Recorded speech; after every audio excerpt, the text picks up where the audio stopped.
unha escola, como moitas outras, na que todo o que aprendías fora non tiña valor académico dentro das paredes da aula.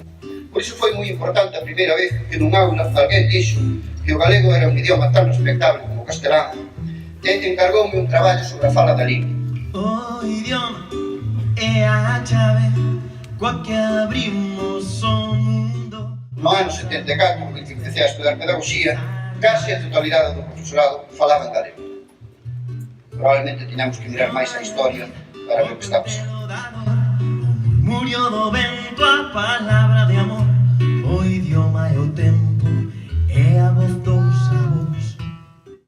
Movimento de renovación pedagóxica, de renovación e galeguización educativa, de defensa da escola pública, laica e pola paz. Foron as miñas constantes na miña formación e no meu magisterio. Ou tentei que así fose. Non se pode ser mestres sin aprender constantemente. Dos libros, dos compañeros e compañeiras, do estudantado. As radios colaboradoras de Ponte nas Ondas, outra das experiencias a que lle dediquei uns anos, a Radio ECA en Vigo, en Tui ou en Radio Allariz, colaborando tamén nestes pontes entre Galicia e Portugal, xa que o noso idioma é entendido por 200 millóns de persoas, non é unha lingua minoritaria como eu.